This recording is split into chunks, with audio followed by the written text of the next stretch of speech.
Hello, hello, hello, hello, everybody. What's going on? Kenneth Overton here. Welcome, welcome, welcome to Black Opera Live on October the 12th, 2020, the year of our Lord. Now, y'all know we got some really special guests here tonight. And I will ask you, do not alter the volume on your computer. It's not your equipment, it's all the resonance in the room. These brothers they probably gonna, irritate your system for a minute, but it'll mellow out. It'll mellow out. That's just how they do.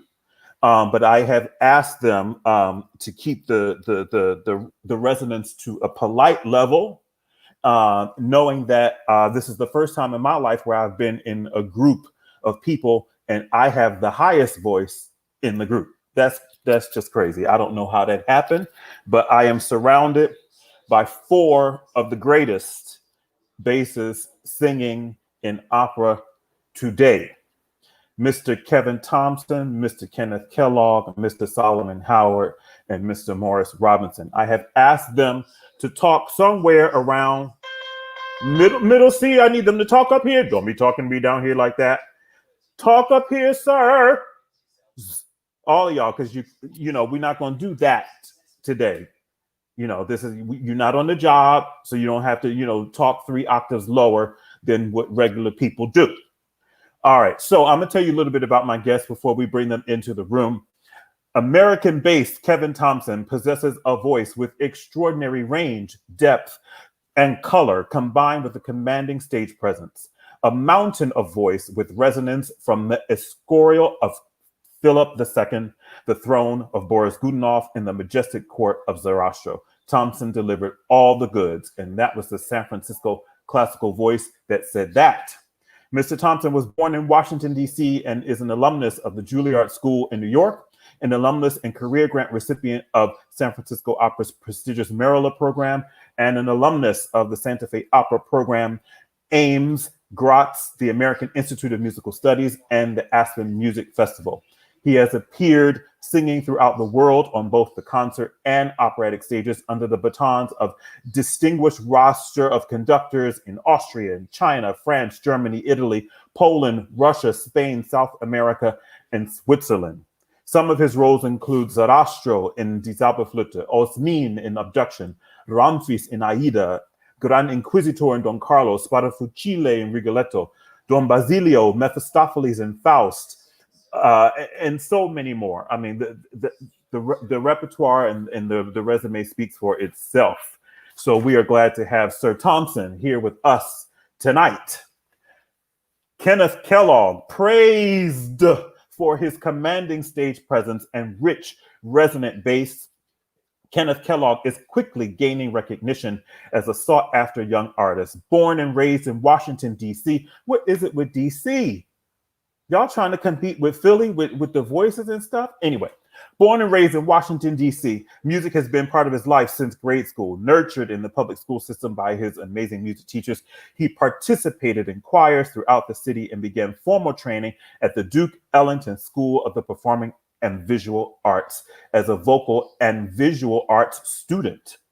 Among his many roles are staples of the operatic repertoire, the title role in Mozart's Don Giovanni, as well as Leporello and the Commendatore, Mephistopheles in Gounod's Faust, Don Alfonso in Mozart's Così fan tutte, Ramfis and the King in Verdi's Aida, Colline in Puccini's La Bohème, the title role of Handel's Hercules, the King in Handel's Ariodante, Osmin in Mozart's Abduction, and Zarastro and the Speaker in Mozart's Die Zauberflöte, Sparafucile in Verdi's Rigoletto, Fasolt in Wagner's Das Rheingold.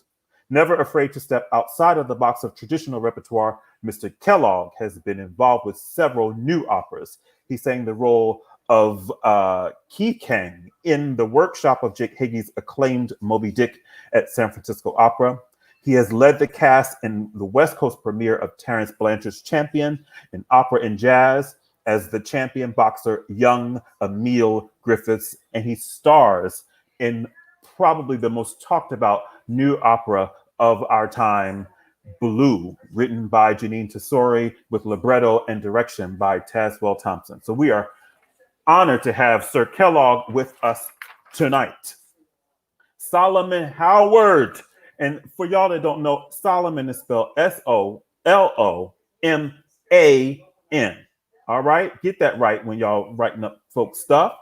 All right, winner of the Kennedy Center's 2019 Marian Anderson Vocal Award, Solomon Howard is a graduate of the Washington National Opera's Domingo Carfitz Young Artist Program and garners high praise from the press for his vivid performances on the great opera and concert stages of the world. Solomon Howard's voice is described as sonorous by the New York Times, superhuman by the Denver Post, and a triumph by The Guardian. In the 2021 season, Solomon Howard is scheduled for debuts at the Opéra National de Paris in a new production of Aida, directed by Lotti De Beer under the baton of Michele Mariotti, and at the Glyndebourne Festival as Zarastro in Die Tafelflöte. Repercussions of the global pandemic, that shady, nasty coronavirus, are the cancellations of contracts due to perform Colini and La Boheme at San Francisco Opera. And we're going to pray that all of these get rescheduled so that they come to fruition. Fafner, in a new production of the Ring Cycle at the Chicago Lyric Opera, Don Basilio and Il Barbiere di Siviglia at the Grand Teatro de Les Cieux, and concert with the Detroit Symphony Orchestra, Jacksonville Symphony, Memphis Symphony, San Diego Symphony, and Aspen Music Festival. Performances in 2019 and 20 included debuts at the Lyric Opera of Chicago in the company's new production by Francesca Zambello of Louisa Miller, conducted by Enrique Mazzola at the English National Opera in the same title in a new production by Barbara Horakova, conducted by Alexander Joel, and returned to the Metropolitan Opera as Zarastro in the Magic Flute. Welcome to the Black Opera Live family, Solomon Howard. Last but not least, Morris Robinson is considered one of the most sought-after bassists performing today. With regular appearances at the Metropolitan Opera, he made his debut in the 2002 production of Fidelio. Other featured appearances include Zarastro in Die Tafelflöte, both in the original Julie Taymor production and in the new children's English version. Ferrando in Il Trovatore, The King in Aida, roles in Nabucco, Tannhäuser, and the new production of Les Troyens and Salome. He has also appeared with the San Francisco Opera, Lyric Opera of Chicago, Dallas Opera, Houston Grand Opera, Boston Lyric Opera, Pittsburgh Opera, Opera Company of Philadelphia, Seattle Opera, Los Angeles Opera, Cincinnati Opera, Boston. Listen, I'm tired. I'm tired, sir. I'm tired just reading this. I'm tired, but I'm so proud of you, sir.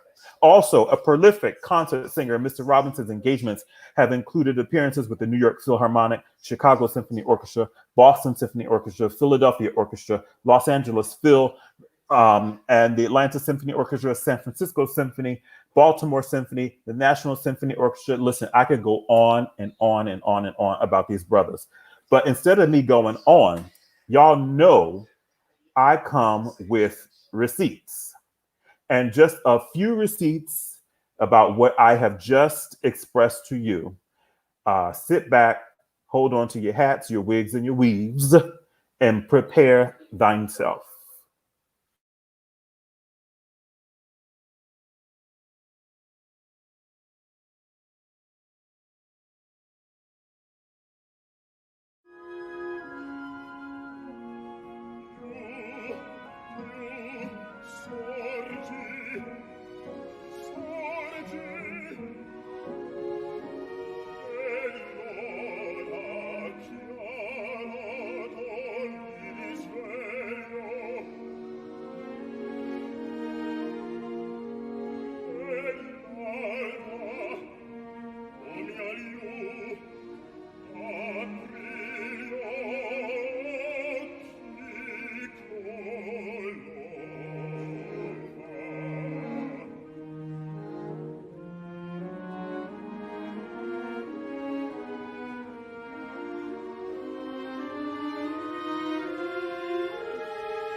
Hello, Hello, fellas. hello.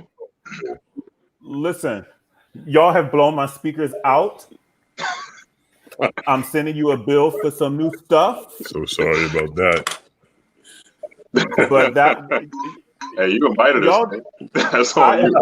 exactly. I brought this on myself. But y'all, some singing brothers, man. It is so. It's such a pleasure to have all of you here and to celebrate you all in this way. Yeah, welcome to the show, men. What's going on? Glad to be here, bro. Everything. Thanks for having me. Appreciate Right, it. everything's Love what going you're on. doing, man. Hey, I'm Incredible. getting text messages about your introductions, man. Oh, really? They were great. Listen, we keeps it real here at Black Opera Live, like for real. So thank you for sending all of your stuff, all this impressive stuff.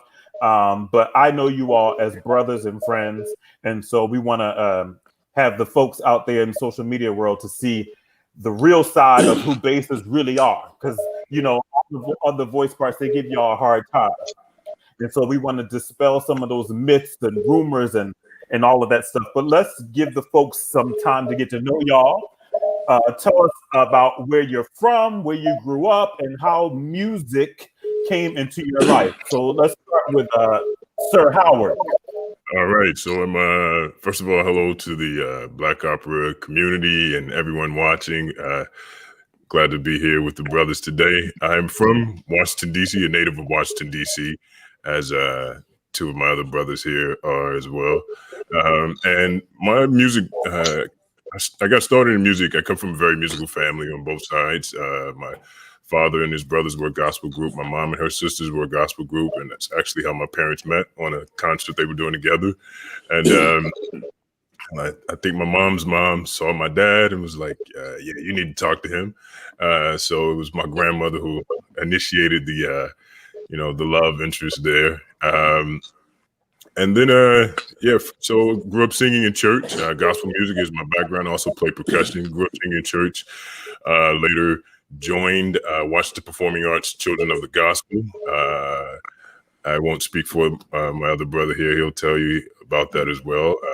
So joined Washington Performing Arts Children of the Gospel. We were housed at the Kennedy Center. We were the gospel choir for the Kennedy Center, youth gospel choir. And, performed with them. Later went to Morgan State University. And that's where I started to fall in love with classical music. Some exposure, obviously, from Children of the Gospel. We did all types of sacred music, some show tunes as well. Metropolitan Baptist Church, Tommy Tyler over there, Evelyn Currington, Nolan Williams, Richard Smallwood. So having exposure to it, then going to Morgan State University is working with Bobby McFerrin and Wynton Marsalis helped me to realize that this is what I wanted to do. I wanted to be an opera singer because I saw two African-American men that were equally as gifted in classical music and jazz or other styles of music. Bobby McFerrin, a great conductor. Yes, the a cappella singer, Bobby McFerrin. He comes from a family of classical singers as well, opera singers specifically. But seeing him and Wynton Marsalis working with them helped me to decide. So I went to Manhattan School of Music. And then after I finished at Manhattan School of Music, studying with Mark Oswald, I actually met Morris Robinson right before I went to Manhattan School. So that was Morris kind of gave me the confirmation, being in a choir singing a Beethoven 9 and he the soloist, that kind of gave me the confirmation that, I could do this as well. Then went to Manhattan School, then came back home to DC where I was discovered and that's how I got into this field. So I got a late start, but it's showing that I made the right decision. So I was just Absolutely. happy to do this. And we are grateful for those decisions. Grateful and all the folks that taught and mentored along the way. What about you, Sir Kellogg? It's different. I knew nothing about music growing up, man. I was in choir. I was in elementary school choir. I went to Rudolph Elementary School and had an amazing teacher there, Carolyn Glover. She's like a staple in DC. Yeah, so she kind of implanted this curiosity of music for me. So I just always was in choir because the girls were in choir, and It was a fun, fun thing to do. But I mean, I would say from her, and this seed of the possibilities with the music started. I just kept getting opportunity, man. She put me in, the boys' choir in DC that was based in Duke Ellington School of Performing Arts.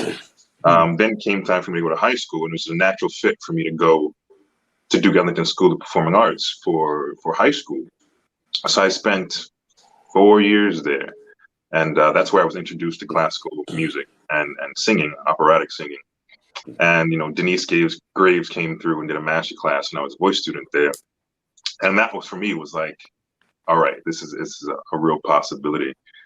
But I mean, it was more so for me that love wasn't there. It was just something fun to do. It was fun and challenging to do.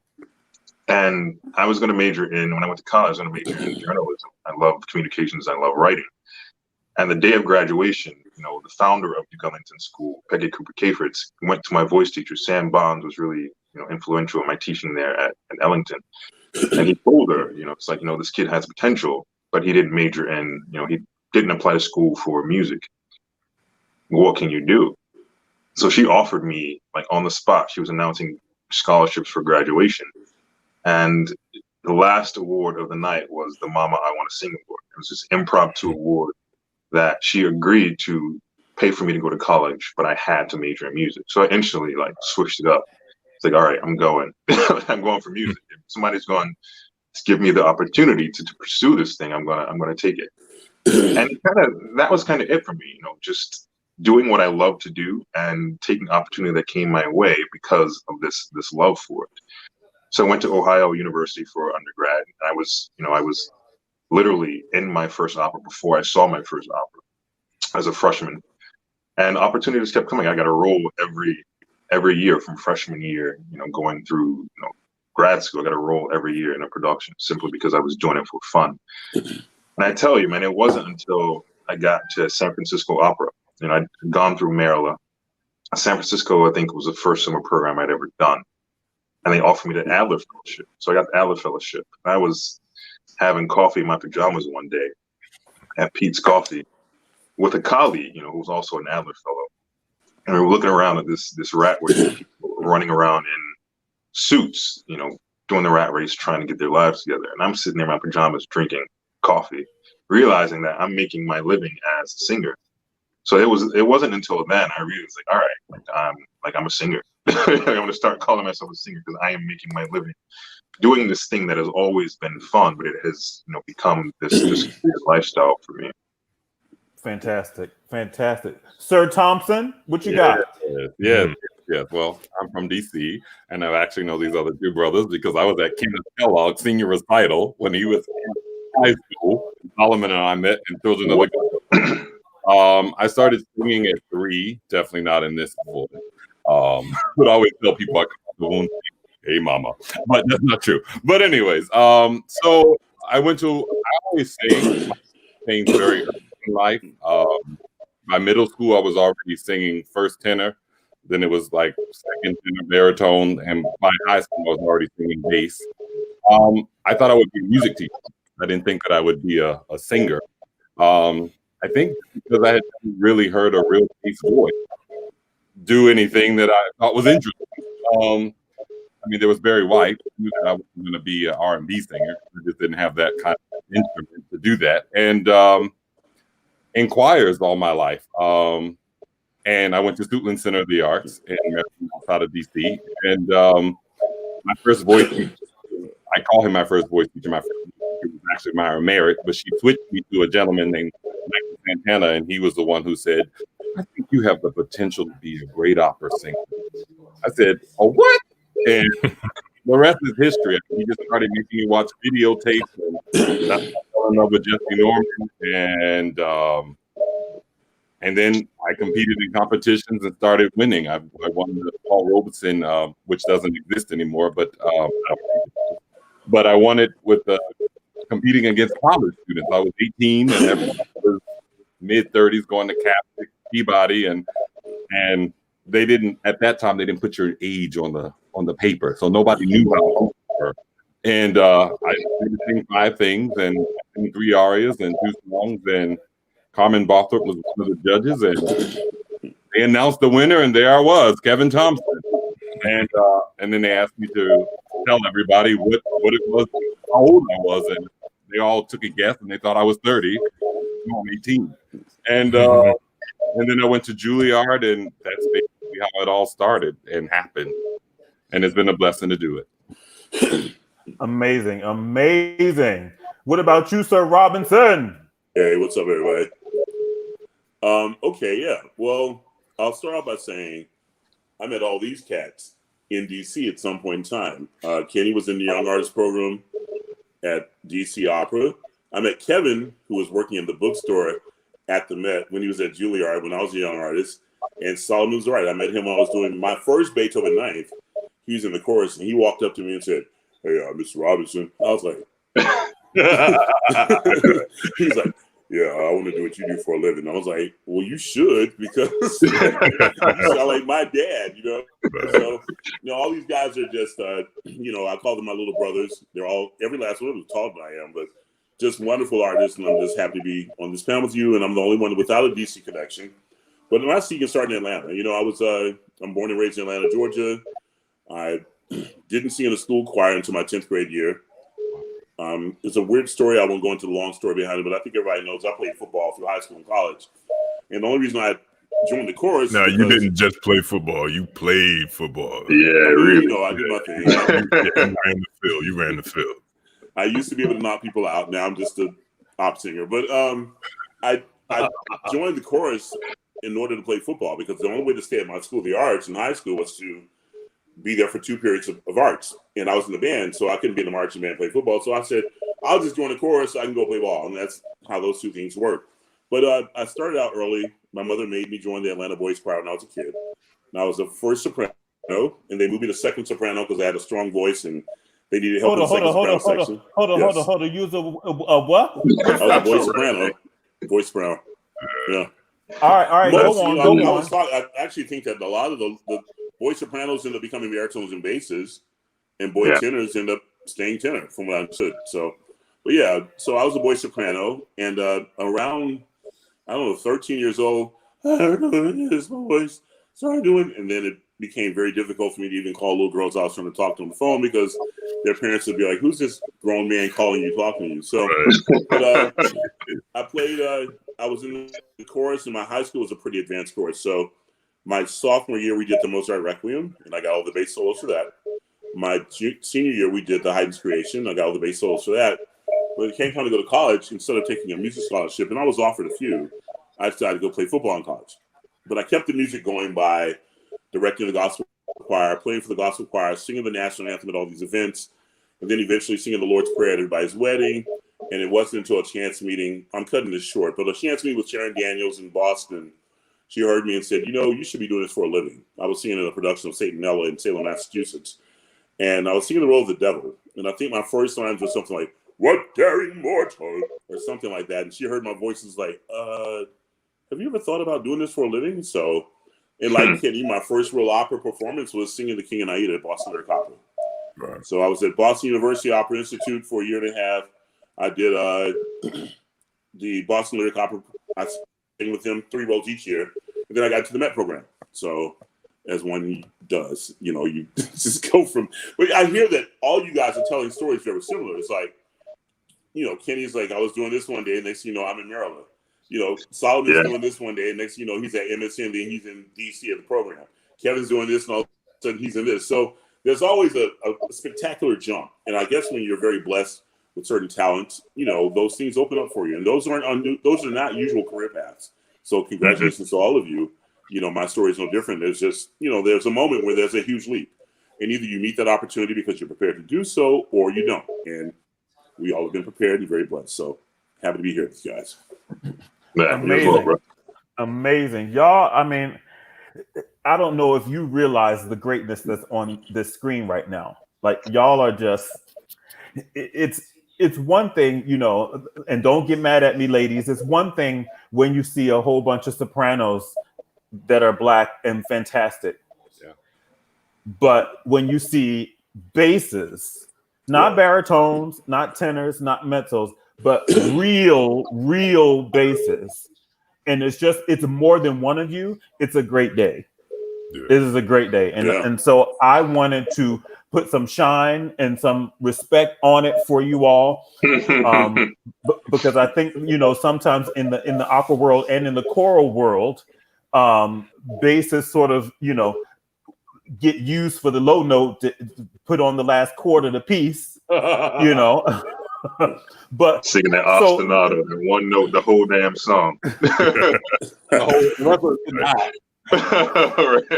So let me ask each of you, were you, and a couple of you touched on it already, were you always a bass, or did you sing other voice parts before you ended up where you are right now? And how slow or fast was that descent? Take it, Ken.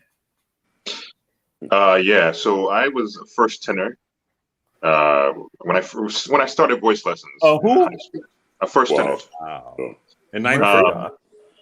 So that was freshman year. I came back that summer. Something happened. I came back sophomore year, and Sam was trying to get me to sing out of the same high book, and it wasn't working. And it took my minute. It took my minute to get it. So he was still we were practicing technique. We were doing all this stuff. So I would say by sophomore year, my voice had begun to drop, and it didn't go through baritone to it just went straight first tenor to bass. And once we got there, once we realized what was going on, then we were really able to, get into the rep and figure some things out. But yeah, it was a big drop from first tenor to bass. What about you, Morris? Yeah, I told you I had that whole thing happen, but I literally joined the chorus in high school, and my sophomore year was my first year doing it. Just singing choral pieces, I was always second bass, but I really didn't, I was not allowed to shine. I still had access to high notes, so I probably was more like a baritone 9th, 10th grade year. But then we had the auditions for the Mozart Requiem, and I listened to a Sam Raimi recording of it because I wanted to compete for the solos, and I was like, I can do that.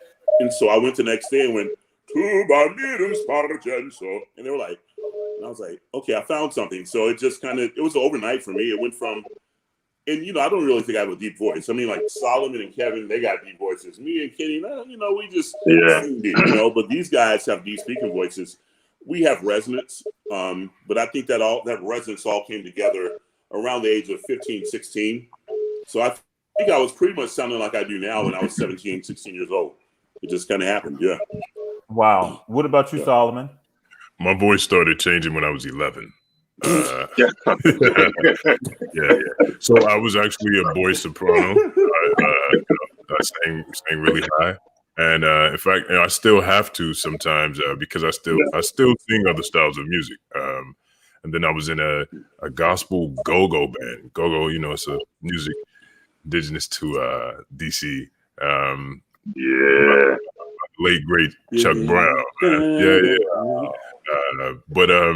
So I sang in a gospel go-go band, and I was kind of like the only one that could sing, had access to that part of my voice. So I sang all the high parts, and as in my head voice, but this was like high school, of course, in my head voice. But yeah, my voice started changing when I was 11, and it slowly and very embarrassingly, cracking and trying to talk to girls on the playground, and this thing's not going. And as Morris said, calling a classmate and her father's who's this grown man, calling my house, and well, I'm actually in the same class as your daughter, So I went through that. But yeah, my voice slowly worked its way down from first tenor straight to second bass, or basso, but I still do sing other things, and so I have access to it, to a different voice, I should say. Yeah. What about you, Kev? I can do that. I got one voice. Definitely, it was early. I mean, I said 7th grade. I was singing first tenor already in 6th grade, and then it was every year just kept falling. I remember getting to high school, and Myra was she played middle C, and she's like, I don't understand how you can't sing here. I don't know. I just couldn't do it. My voice is just low at that point. And then I had to learn how to use the breath and all those other things. And then we found the access again, but it happened very, very, very early. Larry Brownlee says to tell you that we did some Stevie Wonder together. He was actually playing tambourine and I was singing in the octave though. Why does Superstition. Larry have to be in this conversation? I have no idea. Right. It's No debate. tenors. No tenors. No tenors allowed. No tenors You brought him in allowed. here, Solomon. You should be ashamed. He You brought him suckered in me. here. He suckered me, man. You know, Hey, I try to be a loyal little brother, but you know. okay, everybody. Just so we know, Larry Brownlee is the most successful Rossini tenor on the planet. Give him his love. All right, give him his love. All This right. ain't your show, bro. Bye. This ain't your show, bro. Deuces. So let me bring up a sort of a myth or a rumor about basses and your warming up process. In the world of jokes and opera, the other voice parts don't think that you guys need to warm up to do your job. That you can just go fishing, clock back a couple of shots of Hennessy, and get up and sing the role, get your check, and go home, while the rest of us in the practice room doing scales and all that. Is this true? Is there some truth to it? Or how much work do you have to put into it to get your motors and engines going? You want to take it, Morris? Well, okay. Because I speak where I sing, I'm warming up all day when I talk, right? I will only, and I've actually done demonstrations on YouTube and Instagram. I will start at about a low F, maybe a D, and chromatically go all the way up to a high F sharp once. If I feel like warming up, half the time I just go out and start singing. But, you know, I prepare all week. You know, I'm already ready. So I know what my body's doing. So if I'm talking throughout the day to a certain amount, I know what I got going. So I just roll with it. You know, I don't have to. It makes me nervous to hear people vocalize because I feel like I'm not doing something right. So when I hear people vocalize, I'll leave. I'll close my door. I'll call somebody. I'll play a game on my phone. I can't get in all that. I very rarely vocalize. So to warm up. Yeah. Nah. Anybody else? I think more for me, I think you're right about we speak where we sing most of the time. I think more for me, warming up is less about the voice and more about getting on the body and getting your body into it. But yeah, we don't need to vocalize too much. We definitely need to get the breath going and get the muscles ready to work.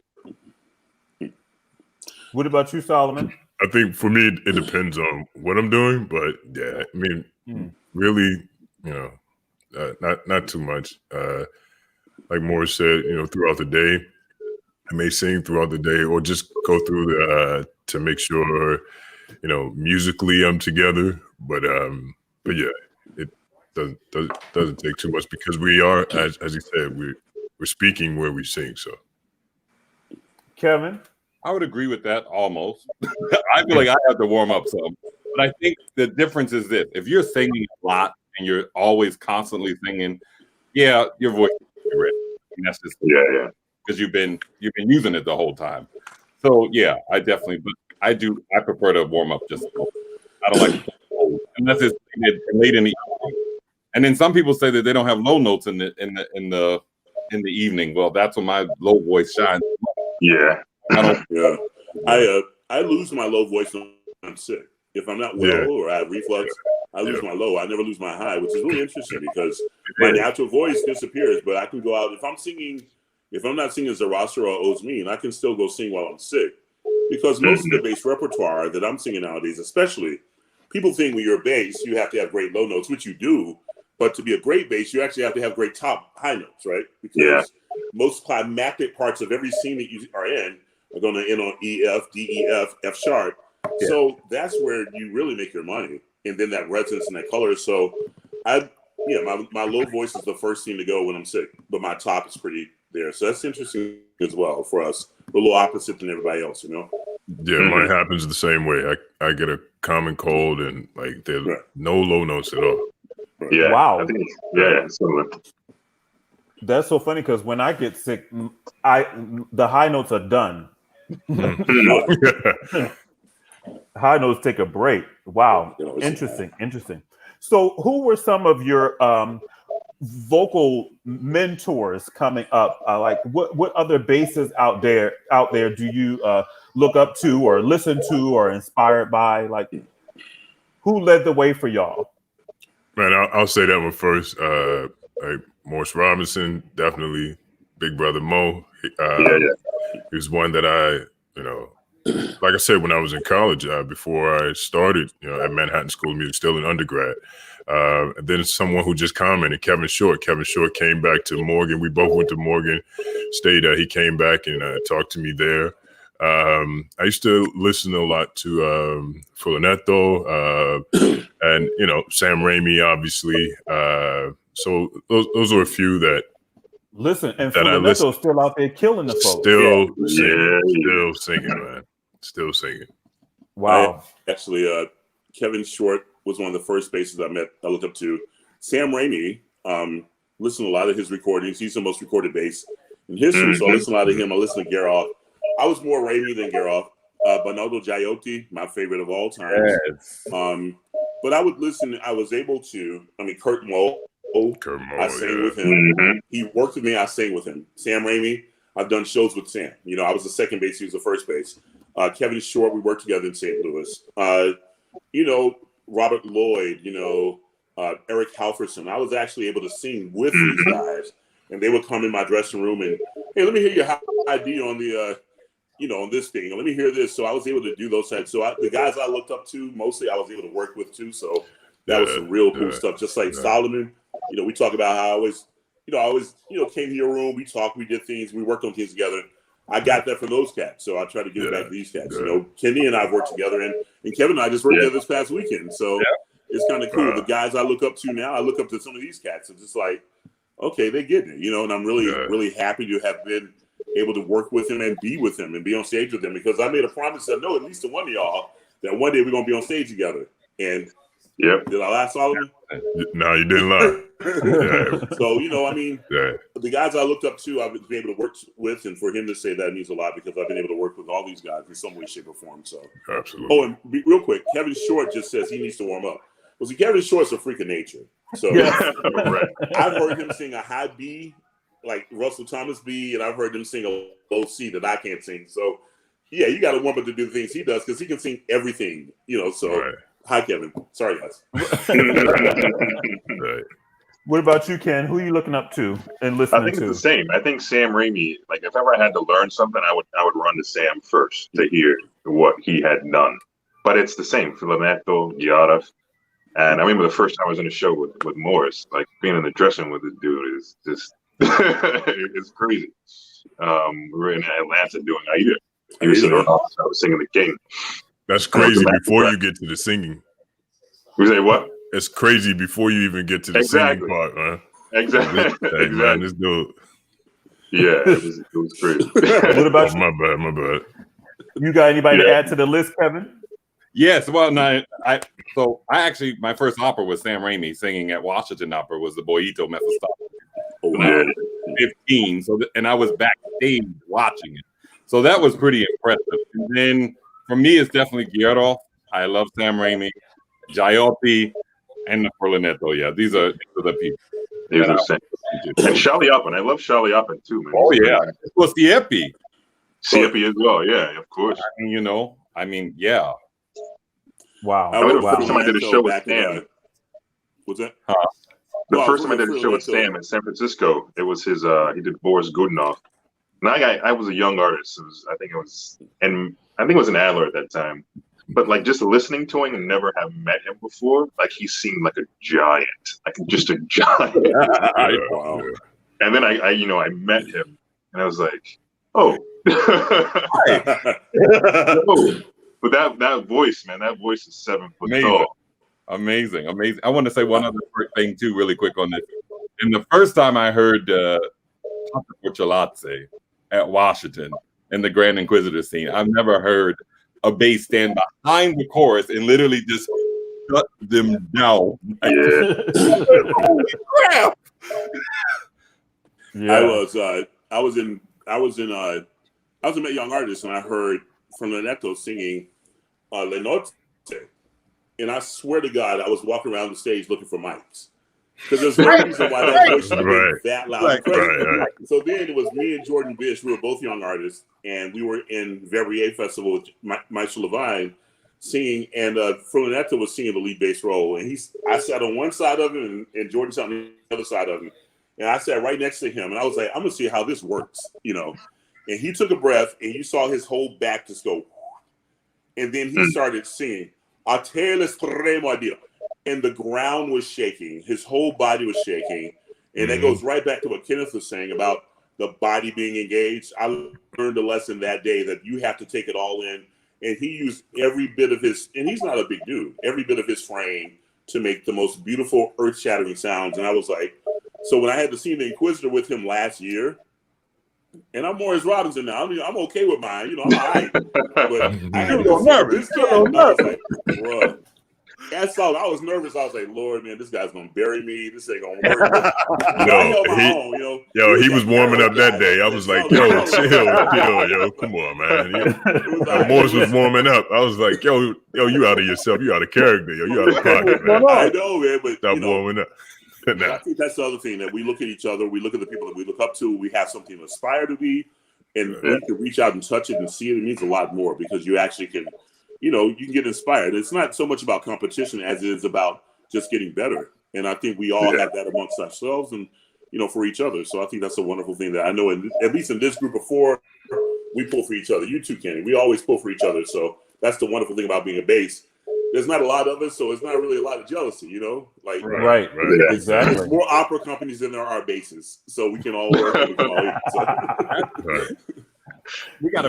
We forgot to mention Simon Estes also. I mean, oh yeah, of course. I mean, Papa Simon, baby.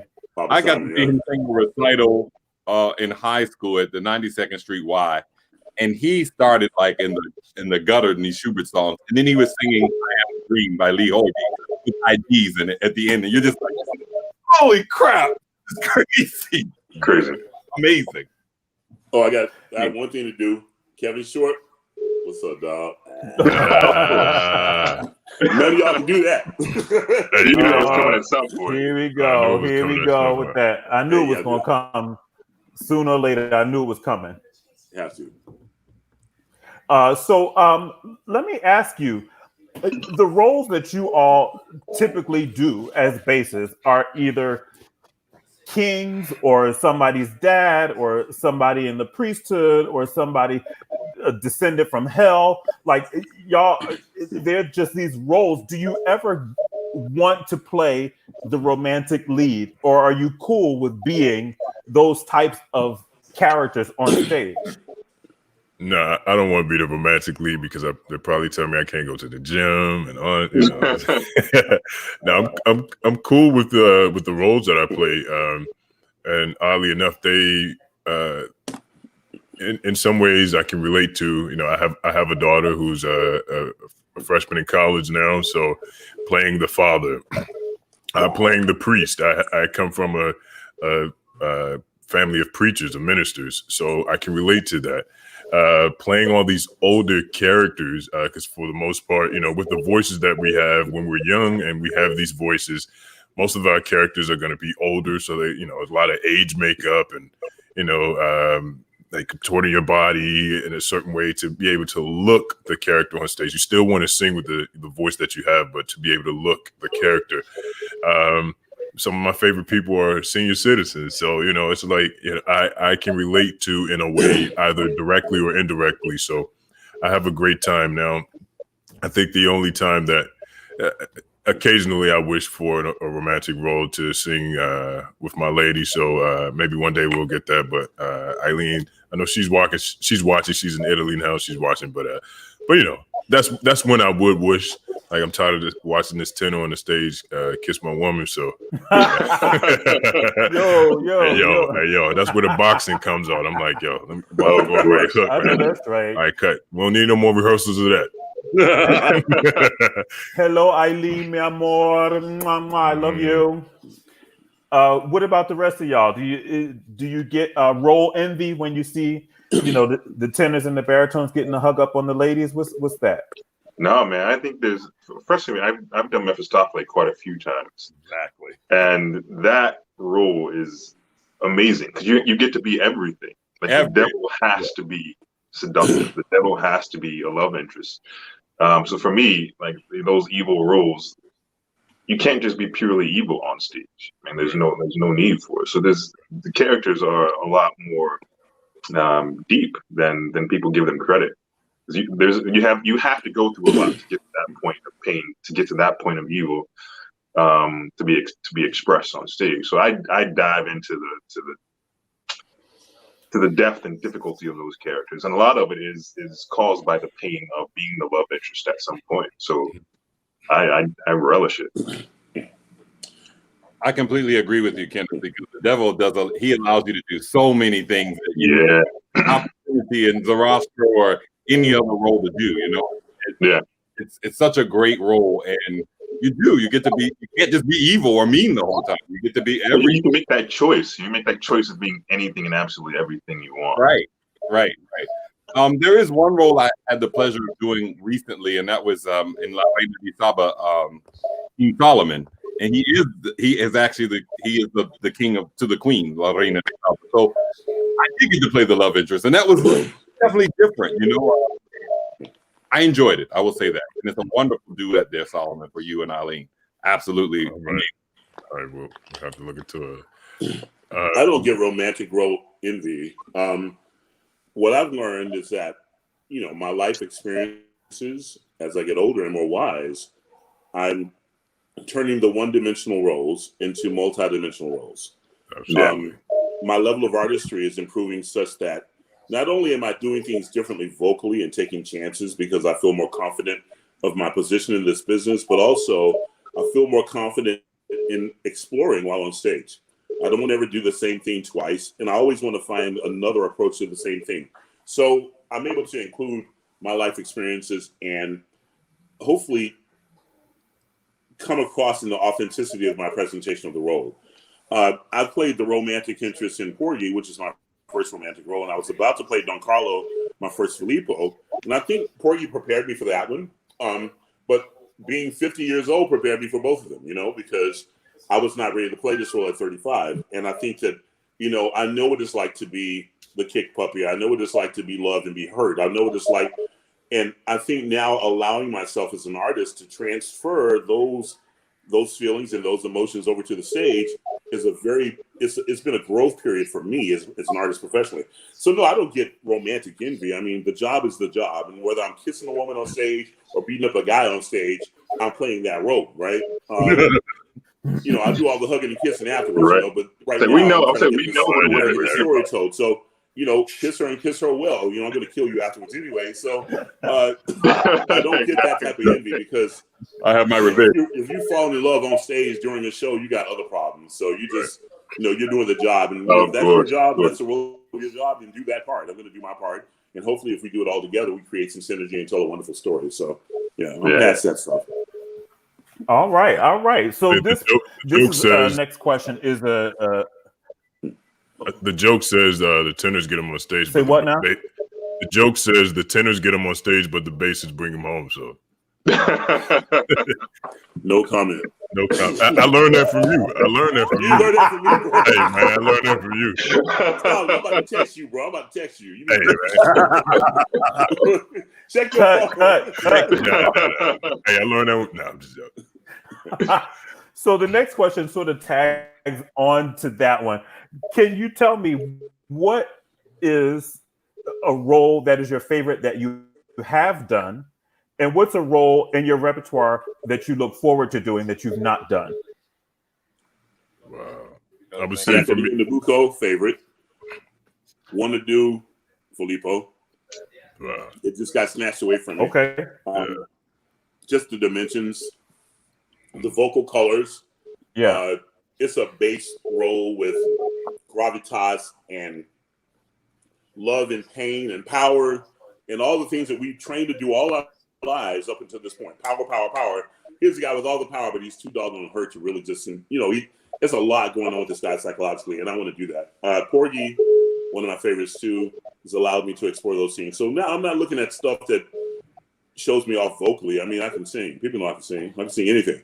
Now I want to show you what I can do with this, and I want to show you what I can do with this emotionally. So yeah, those are the roles I've enjoyed. Things I want to do is Filippo. It got snatched away from me. So if any of y'all general managers out there listening, y'all give me another shot. Your boy gonna bring it and We gonna hire get it Solomon back. as the Inquisitor, and we can just run this. You know what I'm saying? We just do it. Let's you go. know, Let's go. We gonna get it back. We gonna get it back. I'll come in and do Rodrigo with y'all and just come get do my little it. Let check. Kenny or Do Kevin it. sing the Herald, and then we can rotate. You know what I'm saying? We just Of I'll course. sing Inquisitor one night. If either one of y'all want to Listen. dare try to sing that scene with me, y'all go for it. And that scene that I played at the top of the show, bro. I remember you sent me a clip when the scene first came out, and it was the whole scene, and I was like, "What the is that?" Amazing, incredible, like earth-shattering, incredible artistry and vocalism on this between you and Eric Owens. I mean, that was just incredible. Thank you. You know, that Thank you for role needs that. The story doesn't work because the king is already powerful. He's a base. You got to have that one guy in the locker room waiting to come out and go, or it doesn't Yeah. work, and I need to be that guy. Now, because I've done this so many times, I got to be the other guy. So it makes me a little nervous. So, we'll see. But yes, thank you. Thank you. Yeah, man. Thank What you. about you, Solomon? Your favorite role that you have done and one that you look forward to doing? Favorite role that I have done, Fiesco in Boca Negra. Shout out to my daughter, Ayana Howard. It challenged me emotionally, just to imagine, how I would feel as a father losing one of the loves of my life, my daughter. And it brought out something that I wasn't prepared for, because I allowed myself to go there. It's something that's a role that I love to sing. I'm looking forward to my first Ramfis and Aida, and I would love to get on the stage with Morris and a Don Carlo. Yeah. No, that's right. That'll be some What about stuff. Right. It'll be full circle for me, because when I told you that I wanted to do this, you gave me, it was like a timeline. You said, all right, well, if you do this, you do this, I'll see you on the stage in 5 years. And my first opera I ever saw wasn't Don Carlo, it was Salome in 2008, and you were in it. So it would just be full circle to have that scene, to perform that scene with him. What about you, Now Kevin? we splitting roles on shit. I know, right. I would say that Osmin, Mephistopheles, and Ramfis would be, I guess, the ones that I've done the most and the ones that I love. I actually would be very interested. I've done the Grand Inquisitor also. I would be very interested in because I love Verdi. I just love Verdi, and I love some Wagner. So that's where I would be and where I would want to go. Yeah. What about you, Ken? For me, Blue has to be the ultimate for me. I saw that, man. You were amazing in that shit. Bruh, man, took so much. One, having the opera be written for you, and then have your personal life mirror, some things that are happening in the score so closely. Like artistically, it couldn't have been a better, pairing of the stars. So Blue by far is my favorite. And it's one that I look forward to doing over and over again. Mephistopheles is another one of those roles that you can't deny the power of Mephistopheles. It's such a complex character, and you get to be everything and express everything, as just expression of the character and vocally. There's so many colors that you can put in there. And King Philip is one of those roles that every base apparently wants to do. It's the ultimate, it's the ultimate role of bases for of a lot of bases. That's one that I aspired to. I don't think I'm quite ready for it yet, but ready. I'm exploring Blue as much as I can right now. And I just had this question asked the other day: what's a role that you really want to do? And before I really would have said King Philip, but there's so many more operas that need to be written I want to do a role that's written for somebody that looks specifically like me, Right. that expresses things that I don't have to suspend belief. I want to be able to dive into my complexity as a Black man and really live that on stage and bring it everything. And blue is the closest thing I've gotten to that. Yeah. But there needs to be so much more repertoire with me. Well, on that note, I got a little receipt that I want to talk to you about after this clip. So hold on 1 second. Of course.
Wow, bro. Yo, Tell us about that was clip. that from Blue? What was that? What was that? No. So that's from an opera called The Summer King by Daniel Sonnenberg. It's a piece about Josh Gibson, actually, who's a Negro League baseball player. I want to consider the black Babe Ruth, or Babe Ruth is considered, the Josh Gibson of the major leagues.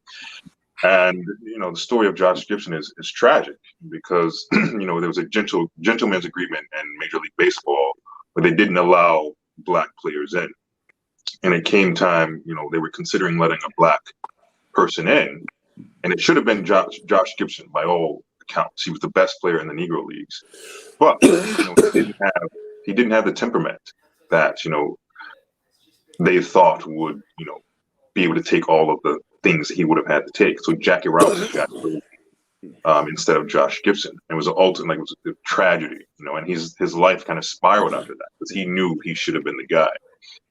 And that character that I played was Sam Bankhead. He was the best friend of Josh Gibson. And it's this question, here is the Summer King in winter. He should have led us to the promised land, but he got passed over for some other guy because of this racial disparities in the country at the time. So that that aria is right after he visits Josh in the hospital, and literally Josh dies in his arms. Wow. That's funny that you wow. said. Sorry, Kenny Overton. That's funny that you say that about the just what happened with baseball and not accepting people based on their color, skin. Obviously players. My mom's father played in the Negro Leagues, but if you've been to Glimmerglass Opera, shout out to Glimmerglass Opera, Francesca Zambello there, Kevin Miller. But if you've been to Glimmerglass Opera, you know that in Cooperstown, there's the Baseball Hall of Fame. When you go into the Baseball Hall of Fame, when you go up to the level, I think it's one level up where the exhibit starts. And when you first walk in, the first thing you see to the left when you walk into the exhibit is the origins of baseball. And the origins are ancient Egypt.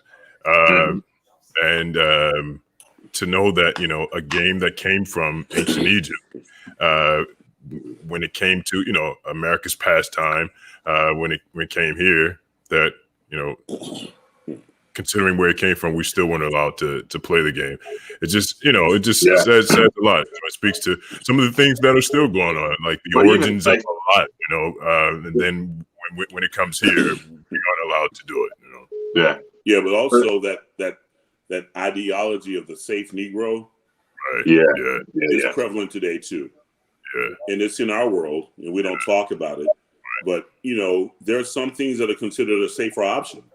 And it may not be the best person for the job, but if you're safe, you know, so that I can relate to that emotionally. That's why I was looking at the clip going, oh my God, what is this? You know, you played the heck out of it, man. You're always like, of all of us, he's probably the most philosophical of all of us anyway. So that's the journalism. Bravo to you. That was gorgeous singing. Appreciate it, man. Thanks. Beautiful, beautiful, Ken. So Thompson, talk to me about the importance of recitals and concerts and stuff in your career outside of opera. Well, you know, the one thing that opera roles don't allow us to do, like Prado Fucile or many other things, we get to see many sides of the bass. And so one of the things I love to do is do lots of recitals and lots of concerts, because it allows you to explore the love interests and sing about love and to do so many other things and to bring Black composers into the mix and take your audience on an evening. I've done many recitals and many concerts, but one of them is like an evening with the basso, and the other one is a date with the bass. And you know, it's just a wonderful time to share with an audience. You know, make the full journey. Absolutely. Well, I want to share this clip with everybody that I think is just outstanding, and I'm so glad you sent it for me. Enjoy.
Bruh, what is that? A real bass. What is that? Like, come on. What is that note down there? It's an F. It's just an F. Just an F. But get out of here. It's just an F. It's like a grown man F, you know? Exactly. It's a wonderful song cycle by Carl Luger for Basso Stimmus, the low voice. And that was a special evening because that's a recital that I performed in high school 20 years later. And to walk on that stage and to sing, I sing with the choir also, but to walk on stage and just to be there and to think, the last time I was on that stage was on my senior recital, and you just think, wow, God has taken me and brought me and showed me, and all that this school has invested in me, I'm able to invest it back into them. It was a very special moment. So thank you for showing that clip. Yeah, fantastic. And thank you for giving back to the youngins. Yes.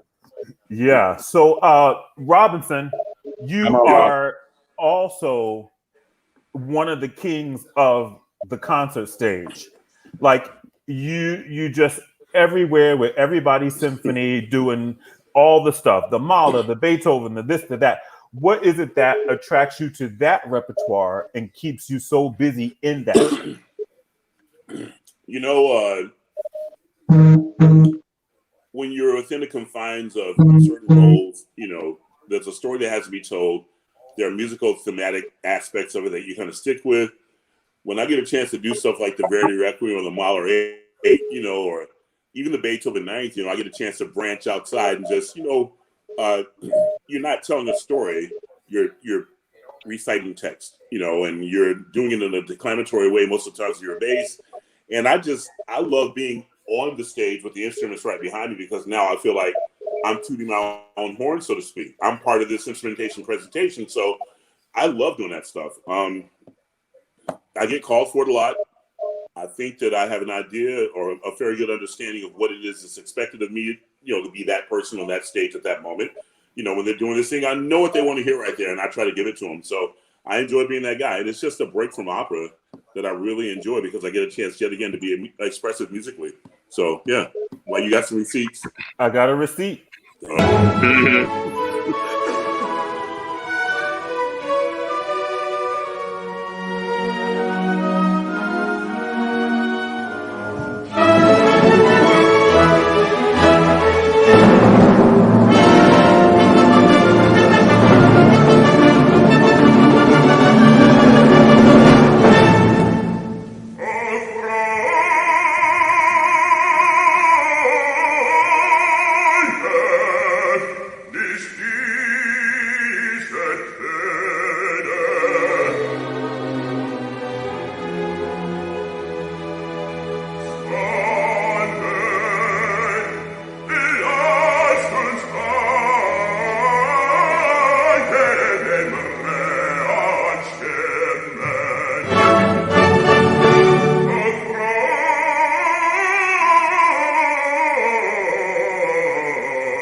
Listen, you all were just treated to Morris and Friends via the Beethoven 9th. If I had a wig, it would be off. Like, for real, like, man. Are you serious with that? Are you really serious? Well, I don't ever want to sing it again after hearing that. I don't ever. Don't call me to sing Beethoven 9. Call Morris. Well, you know what, Kenny? I'm just a bigger fan of yours than you are of mine. But I will tell you that at that moment, the way it's written, you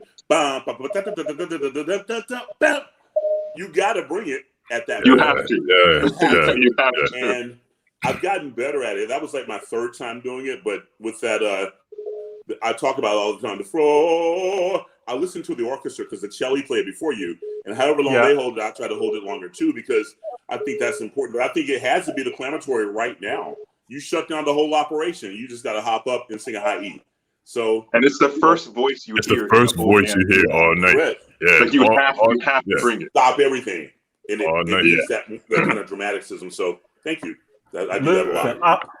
I'm bitter with Beethoven because I get so nervous because that theme comes in a lot of pages before that, and I get nervous. I'm like, oh, is it time to stand up? It's like, no,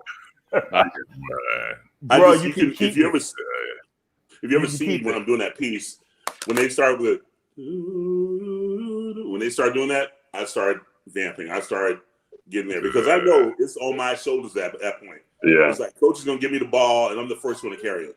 So right. either you put up or shut up, and it's time to go. So and I've sat through it a million times, and you still are nervous because you don't know what's going to happen when you open your mouth. So, and Solomon's done quite a bit. I don't know But about that you guys. is a money note, though. That's a but I base know money note.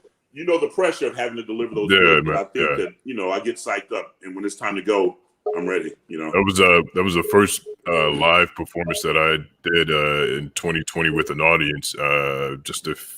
Just last month, I was in Taipei, Taiwan, doing Beethoven, and now because of you, I'm holding that high F sharp off.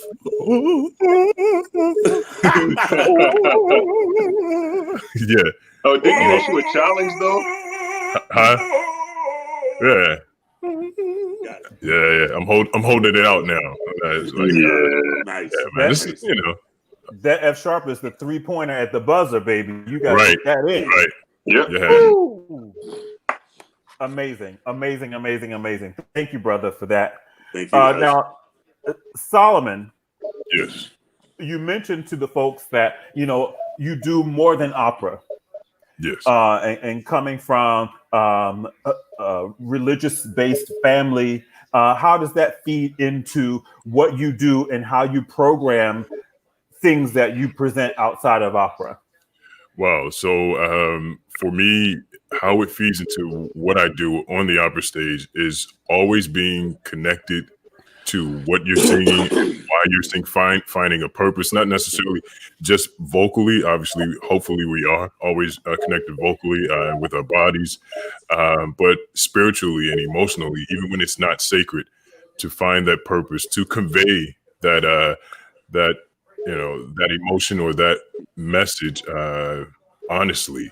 And that's something that in sacred music or in the church, you put yourself aside and you allow, for us in church, we allow for, for those who believe that for God or people who don't believe, for nature to work through us, or for me, God to minister through me to the congregation at that point. So when I'm on the upper stage, I admit the same thing that I want to, what I learned from church, that I want to be honest and I want to be sincere and I want to, have the deeper purpose, the greater purpose for why I'm singing, because you never know who's listening, what they're going through. And you always want to give them something that can help escape from a moment. And I used to always say, at that point, we are someone's escape from whatever they're going through, but we also receive from our audience as well. So that's what I bring from sacred music. And then being in sacred music and doing so many different styles of sacred music in the church, from spirituals, the a cappella spirituals, to the arranged spirituals, to anthems, to gospel music, traditional gospel music, to contemporary. It helps to be able to better adapt to the different composers. You don't become a one-dimensional singer. I can only sing Verdi. I can only sing whatever it is, because you had to sing so many different styles of music, or I had to sing so many different styles in church. It has helped me to be able to go, and we had to sing those styles with sincerity. We had to be true to those styles. So it has helped me to be able to go into, Wagner, go into, Mozart, and do my best to, sound authentic to that style. So, and I love being able to program that type of stuff, because I don't necessarily get to do it all the time. So when I get a concert, I'm able to program things that that tell the audience, yeah, I'm an opera singer, but this is why I'm an opera singer, because this, built me, shaped me, and made me the musician that I am, the singer that I am, the artist that I am, because of my background. And, I can't deny that side of myself at all, because I just wouldn't be here as an artist today without being true to who I was and who I still am. And I got a receipt for you. Catch it, folks. Got receipts.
Sing, bro. Yo. Sing, bro. Yo. Shout out to Skip Pruitt on soprano sax. He's played with the Winans, Commission, Aretha Franklin, then Maestro Darren Atwater, who was my accompanist for the recital.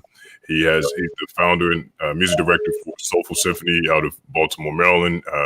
So just shout out to those brothers to bring sacred music to a classical music stage and to give that from our hearts. So thank you to everyone for allowing me to be that type of artist, to give who I really am.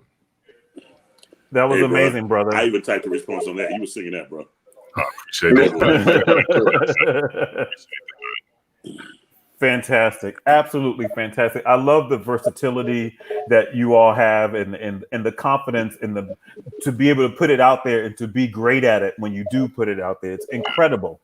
It's absolutely incredible. And so I'm just going to manifest a project for four basses. Somebody needs to write an opera about the Tuskegee Airmen or the Red Tails or the Black Panthers, and it's going to be with all the basses. So get to writing. Whoever need to write it, because you got the cast right here. Make it happen. I get the biggest part.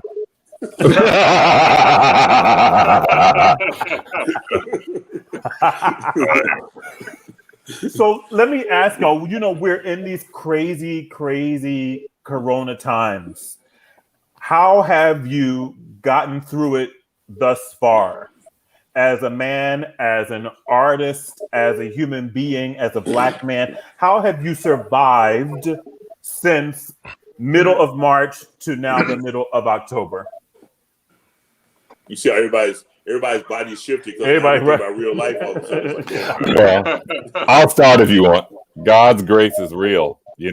and he has been keeping us and getting us through, moments that, that we just didn't expect, and I just thank him for his grace and his mercy to be able to still create, figure out new ways to do things, create other projects, and still make money, and thank God for unemployment. Hallelujah. Thank you. Yeah, there's no other explanation but the Lord, Amen. I've always had this mentality that I'd like to have enough money put up where I can live for a full year if I need to without having to worry about income. And no one knows when that day cometh. Because I was leaving the gig and about to start my first rehearsal for Don Carlo, and all of a sudden everything dried up. And now everything else is dried up. But, I've been financially savvy enough over the past years to not miss a beat financially right now. I mean, okay, let me get that right. I missed a big beat, but I'm still able to survive and live my life as normal as possible. Yeah. But, I'm looking at my clock too, like, okay, when is this going to stop? Because, there's a finite amount of here put away. So, it's God's grace providing. The only silver lining is, and I've said this before, is, I get to do things I don't get to do normally because I'm on the road 90% of the time. And that's, my kids start playing football. You never want to play football. I'm at every practice and every game, up until this past weekend because they won both of their games and I wasn't there. Nice. So he said, now I can't go to no more games. So I guess that's my sign to go back to work. But it's just been, what does it say? It's you never know how good you are at something until you're thrust in a position to have to do it, Yeah. And prosperity, hard times bring forth or expose that which in prosperity lays dormant, right? So hard times make you manifest and explore things that in your normal life lay dormant. So we've had to all do that. And it's amazing how, like you said, Kevin, God will make a way and provide. And, it's been psychological. I think more so than the tangible thing, the psychological part of it's been really hard because we're not working. We're not doing what we do as men. We work, we earn money, we provide, and we can't do that. We're artists. We sing, we produce art, we give it to the public. We can't do that. That's the psychological part that hurts me more than my pockets, So, yeah. Yeah. But I think for me, it's those first few weeks, it was tough because, I defined myself as a singer above anything else, and my whole identity was tied up in, finding a gig, working on my craft, going to the next job, checking in with my family. But a large part of who I was singer. When that was taken away, it was like, who am I? It literally has been this discovery of who I really am as a person outside of singing, which I dare say has enhanced, my capabilities and my awareness and my perspective of being a singer. So I rediscovered some things that I had sacrificed. I'm an artist. I'm a visual artist.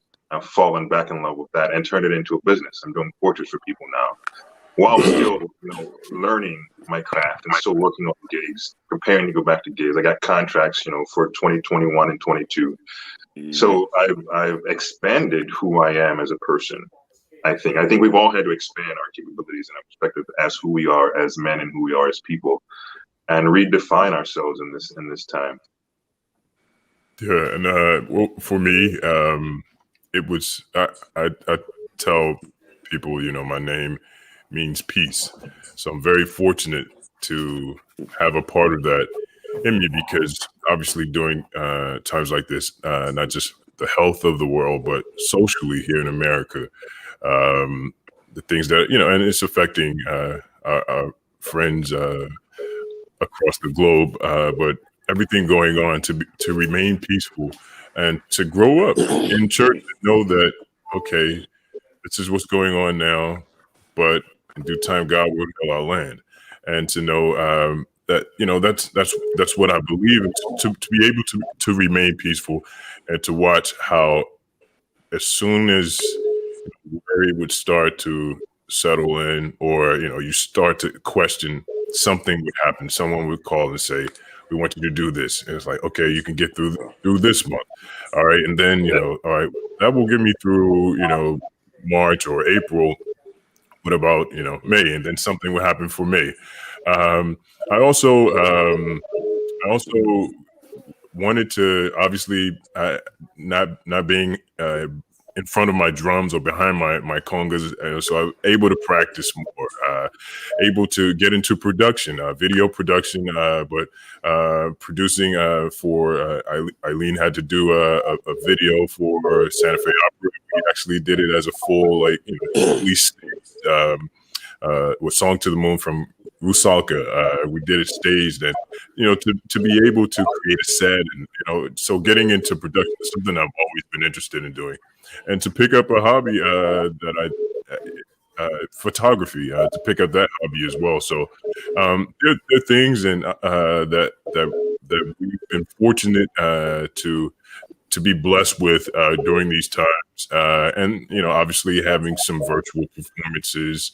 And very appreciative to the companies and to the producers that are finding a way to still put forth art, because it's not just about the money. It's about, we don't mind making the money that we make doing this, obviously.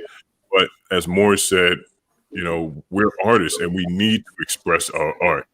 And just singing at home to no one is not enough. It's not, as fulfilling as it is to be able to even just recording it and sending it out, having somewhere for your gift to go.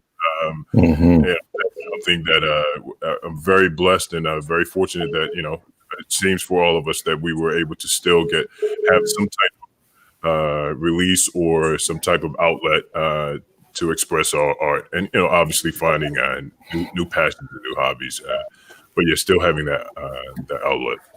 Yeah, that's incredible. That's incredible. Y'all are rather inspiring. The chat group is sending so much love you all's way. So I hope y'all feeling that. So much love back. If we woke up tomorrow and Corona was done and over with, where's the first place you're going, and what's the first thing you're doing?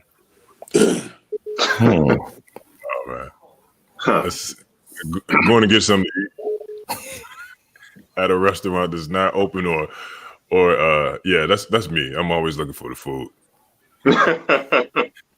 But my daughter, we've been able to see one another, but not as much as we want to, because of flight restrictions or certain cities.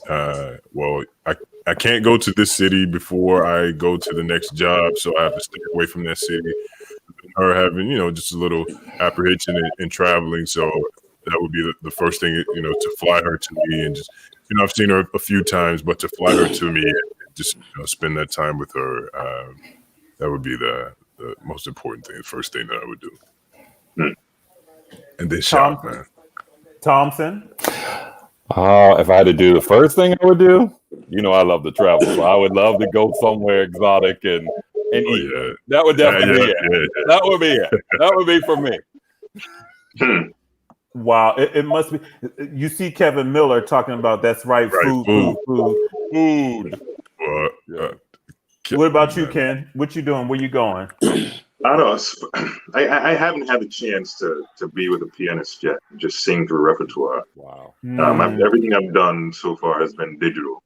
So I think that's one of the first places I would go is, book a coach and just go and sing through repertoire and sing in their faces as loud as I could. Yeah. Let it all out. I've been able to do that. I've done some coachings. I've been performing a little bit. I don't know. It depends on what's coming up. I'd like to get back on the road. I mean, I can't sing at home because that's just too loud and too absurd. So I got to go somewhere I can actually let it go. So I'm looking, whatever the next gig is, I'm ready to get back to work, guys, Really. If the Corona ended today, I'll be like, okay, what contract almost got canceled? What can you put on now? Yeah. Right. Exactly. Let's get rehearsed right now. So when you're not singing and you're not rehearsing and you're not coaching, what are some of the hobbies and special interests that you do that we may not know about? I'm in the gym. We know that. We see you. Oh, okay. We know that. You know that. I'm designing and styling. I've been fortunate to that people trust what I like and trust what I have to say about style. I'm in style. Well, you are a walking billboard for style. Hey man, I'm just trying, man. Thanks, big brother. Appreciate you. So yeah, I'm getting more into that, and designing my own things and having things made, and trying things out to see what I want to release. Hopefully, release someday. So, that's something that's in the works. Continuing to keep us looking the way we sing. I love it. Kevin, you want to take it? Oh my! What was the question again?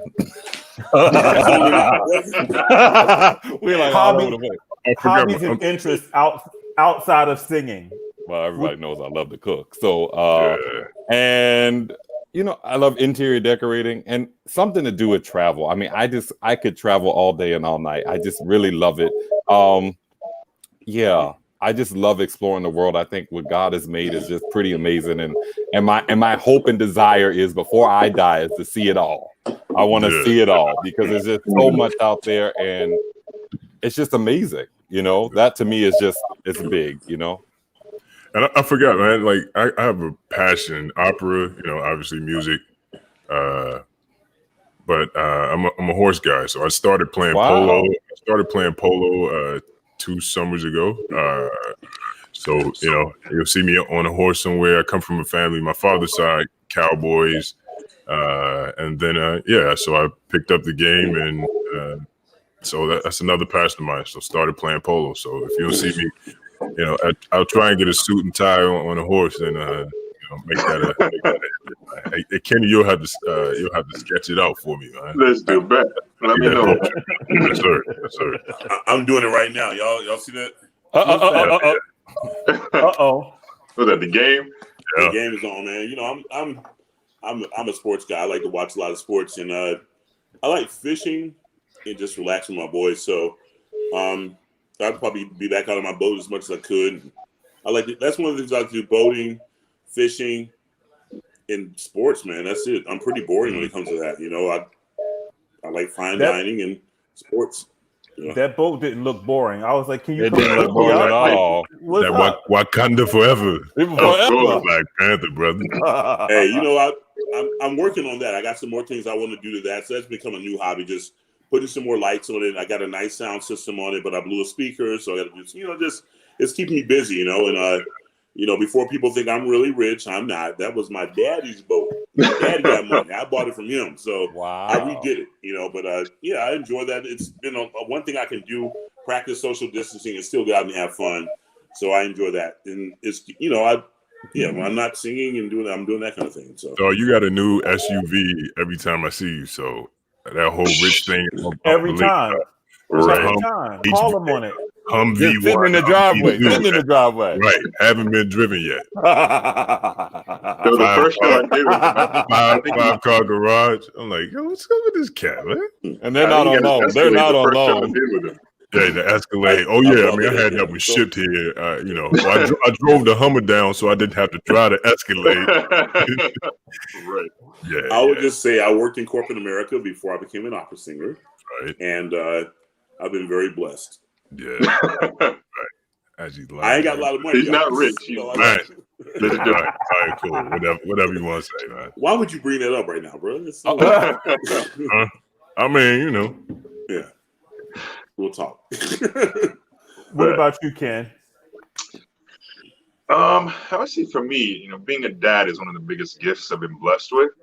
So I spend a lot of time with my kids, and I've kind of turned into this thing of mentoring other dads. I do a lot of dad podcasts and have spoken on quite a few panels about being a father, just trying to impart some wisdom that I've gained and some insight to being a father.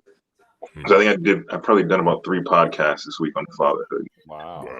Being with my kids is a big deal for me. And visual arts, that's one of the things that this dude Kadir Nessa is one of my favorite artists of all time. So I've really gone headfirst into perfecting my own craft of visual arts and doing portraits of several people. I'm running a couple of projects now for singers that you definitely know.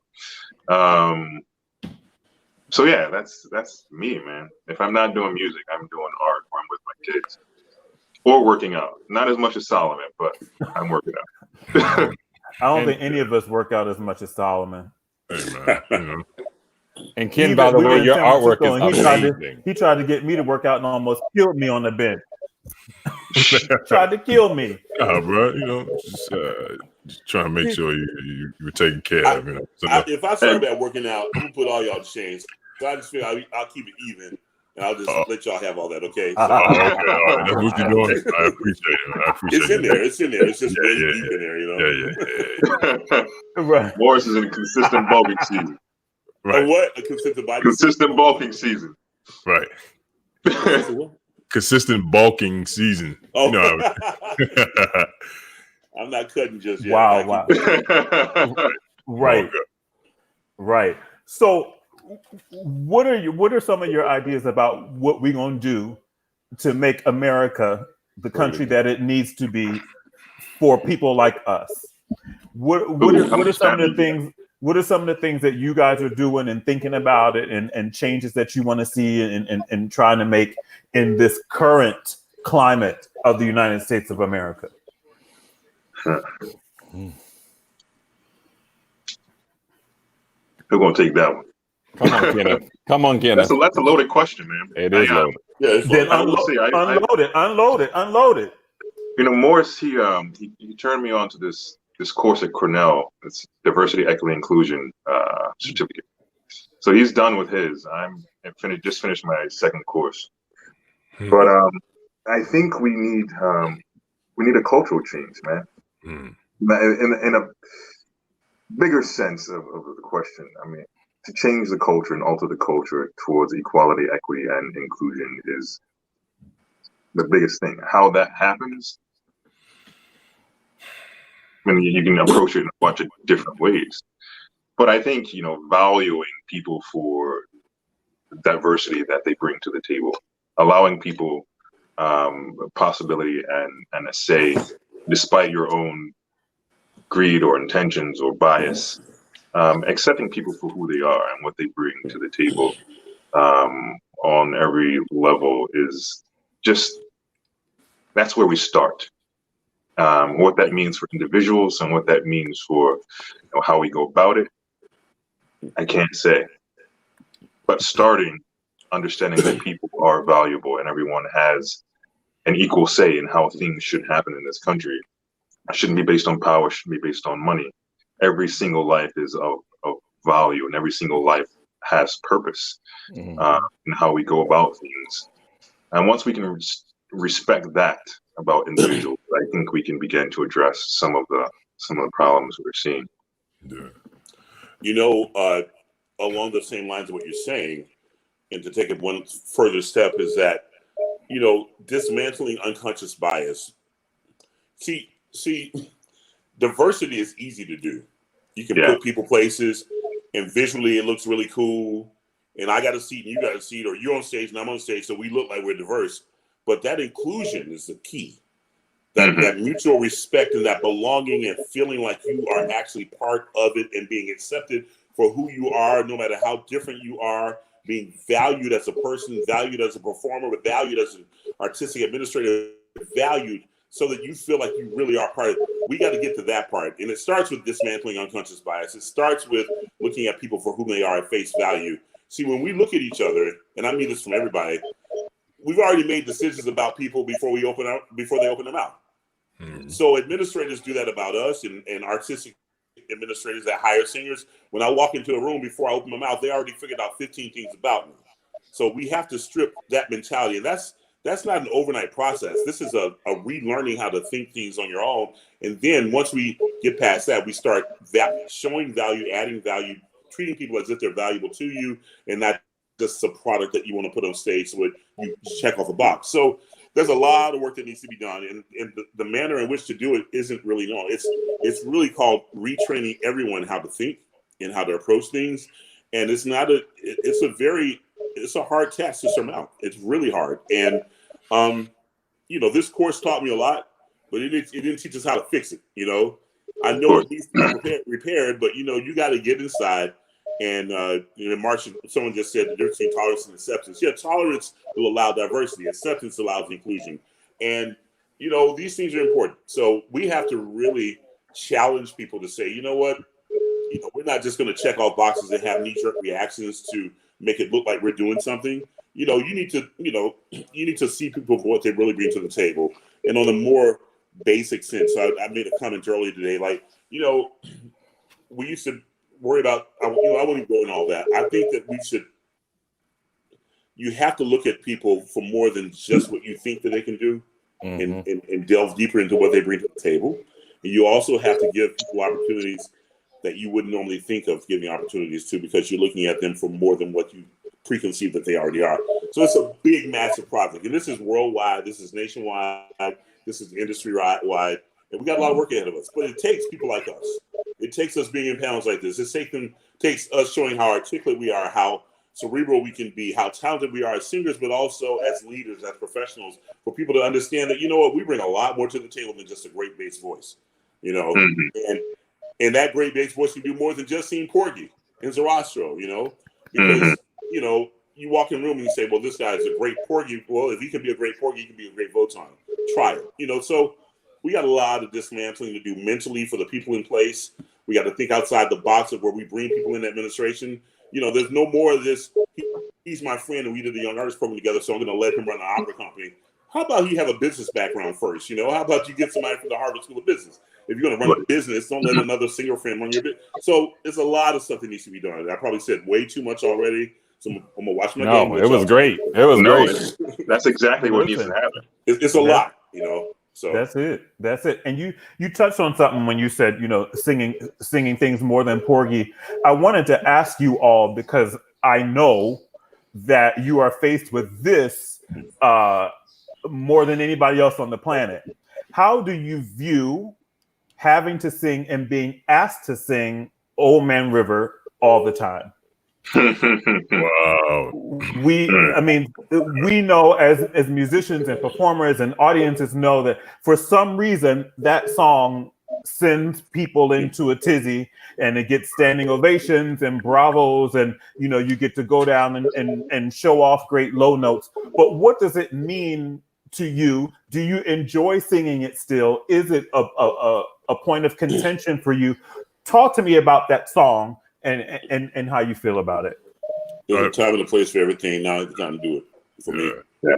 It's a point of contention. I mean, sometimes I see people, their intention when asking me if I sing or saying, well, I bet you sing a mean Old Man River, is to, in a way, and I noticed it, put me in my place.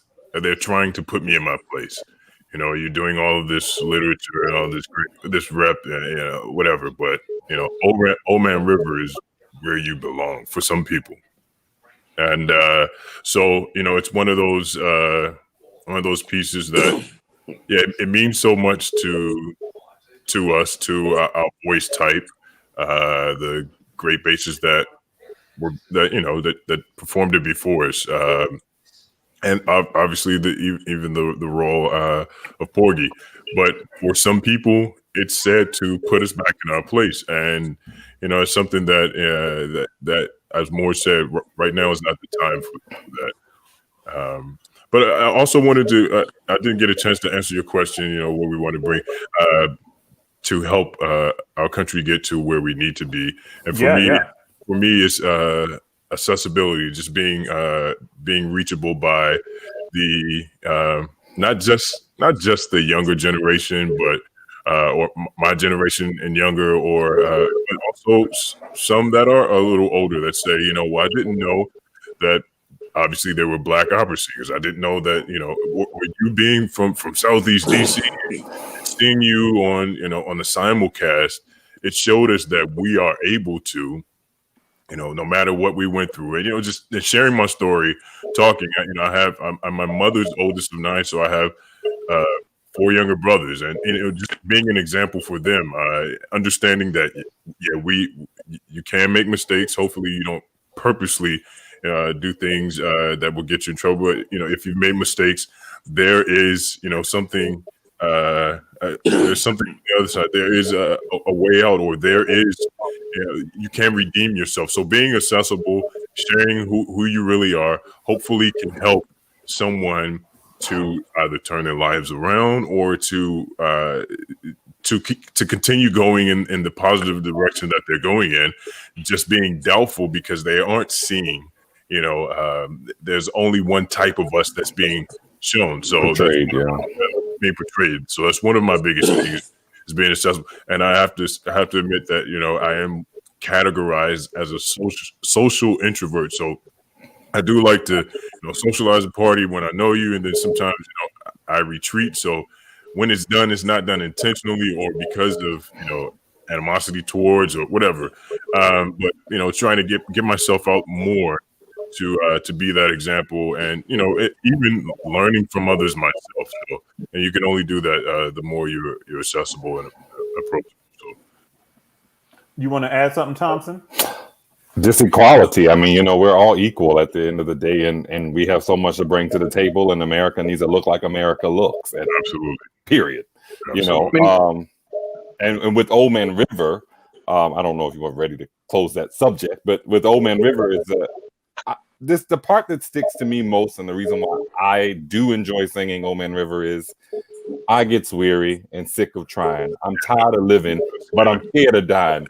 But Old Man River, he just keeps rolling along. And that to me is that regardless of what you throw at me, we're going to continue to keep going. We're going to continue to keep fighting. And we are here, and we are here to stay. And God will get us through what we have to get through. Like that water, we're going to break through. Yeah, it's just that message for me every time, or almost every time I sing that piece, it's just so uplifting to me. It's just, and it just does something for me, and the great Paul Robeson and many other people who have done it. I think of them, and I think that we stand on their shoulders when we sing it and convey that message of hope and peace and being, equality. I love it. Yeah, but it's different for me. And I used to love singing older, I remember, but I've never done the entire role, and I'd never seen Showboat. Yeah, that's different. I haven't. After I saw it, it's different because my answer would have been yours. Until compare that to Morris's and Solomon's, who have both done the role. Right. I think that's a disparity. So until I saw the entirety of Showboat and saw the context that Old Man River was in, it's not hopeful. For me, it's not hopeful. It's literally ignoring all of the it's ignoring all of the shit that's affecting my people. Right, I understand that. And just going along with pure ignorance, despite the fact in Act 1 someone just called me a nigger. Like I should be pissed. Like I want to be pissed. And we have the right to be. We have the right to be pissed. Yeah. But if I'm Old Man River, I am taking all my power and leaving the situation and ignoring what's really happening. So I can't sing it with the same fervor I used to sing it with, and the same enjoyment that I used to sing it with. I respect that. After having done the whole role, and I've probably done it the most out of all of us at this point, I made a lot of money on that role, man. I enjoyed singing the role because my vision was through it was a song of protest. This wasn't no happy Negro work song. Right. And I sang it angrily and I sang it forcefully out of frustration because the river represented something that I could not have. The river represented a life of peace and quiet that I did not enjoy. I'm baling hay, I'm picking cotton, I'm doing this, but the river just keeps rolling along and he's at peace with everything. And then the more I thought about it, the angrier I got because honestly, white people love to hear black people sing Old Man River for different reasons, and I don't know if it's so much of them putting us in our place or them putting us in a box in their head where they think we belong, and I'm tired of y'all looking at me that way, right? I just got through singing 2 hours of German and Italian, and you want to hear Old Man River? Mm-hmm. Have I not done anything yet in this world? You know? And that's what I was saying when putting in a place like meant for them, in the place where they see us. They want to put you in this box. Yeah. That makes America great again. Right. Yeah. That makes it how they like it. You know, you're over here, you're doing this, and we love to hear you do that. And so when I sing, and one of the times I got the best reaction ever was when I sang it in Dallas. Because I'm in Dallas, Texas. You think they're gonna be like, "Yeah, you sing on?" I was so mad and so pissed and so angry. I wanted them to feel it. Mm-hmm. When I got done singing it, they were kind of like, yeah. And that made me feel good. Because I wanted you to feel the pain of the song, not the joy of hearing a black man singing with deep notes. No, listen to what I'm really saying.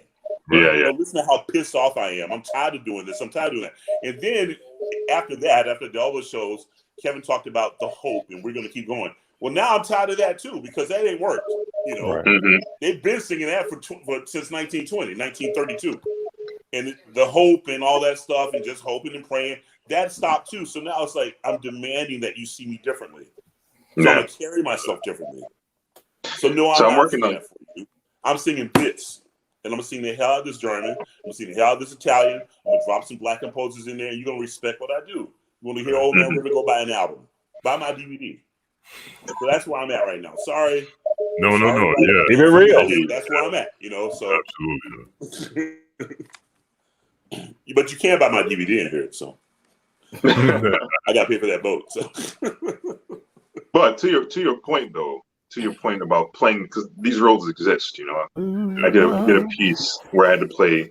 I mean, it was about I had to play a slave, and then someone in the audience asked, how do you feel about playing a slave? And it before I took the role, I had to answer this question for myself, because I get tired of playing all these parts that depict us in these depressed situations. But then for me, that also denied the reality of my people, the reality of things that they had to go through. So I took the stance, if I'm going to sing these roles, I'm going to sing them from a level of dignity and respect that they deserve. I'm not going to go in and sing them in this depressed nature that people want to hear them or that they're written in. Right. So I'm going to sing Old Man River like, fuck you, and try to show the humanity in these people, as opposed to this, depressed, idiom that they're written in. Interesting. I've always wanted to know it because, I get asked to sing it, not nearly as much as y'all, but it's sometimes in the most inappropriate moments. It's like Morris said, I've just done this amazing recital of Mahler and Strauss and Duparc. And you're like, oh, I really wish you would have sung Old Man River. Well, I really wish you would have just left me alone. Right. Like, are you kidding? Are you kidding? So it's interesting hearing, you all, because you all get asked to sing it way, way more than I ever would. So thank you for sharing your views on that. I appreciate it. So I have had y'all here for 2 hours, and I am so grateful. Hey, I'm hungry, bro. I'm hungry, man. I'm trying to catch this game, dog. I got fantasy league going right now. I'm like checking my scores. At least you facing your TV. I ain't facing no food right now. Listen, I got rehearsal tomorrow too, man. So I'm still on the high from LeBron last night, baby. Getting it done. done. Come on, man. Getting it done. Man. MVP. Getting it done. King James. But before we go, James Lipton, rest his soul, who used to host a show called Inside the Actor Studio, would ask all of his guests at the end of the show the very same 10 questions. And I'm going to ask y'all. And so the first answer that comes to your mind, you don't have to think about it a long time. But I want the truth and the language, all of that. We don't have a censor button here on this show, so let it fly. So we'll start and we'll go Solomon, Kevin, Kenneth, Morris. What is your favorite word? My favorite word right now is pluralistic. Pluralistic. Okay. Mm-hmm. Kevin? I'm going to say Jesus. Hey. Tenacity. Assiduousness. All right, words. Oh, come on, words. Come on, words. All right, piggybacking off of that, what is your least favorite word? And let's go in reverse order. My least favorite word? Shit. Trump. I'm gonna say failure. Hate.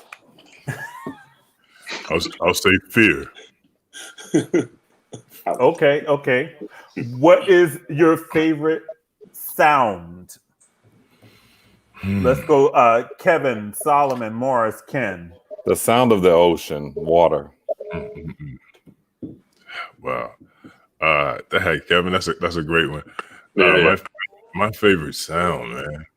Dang, man. It's gonna be cliche, but like I love to hear Eileen sing.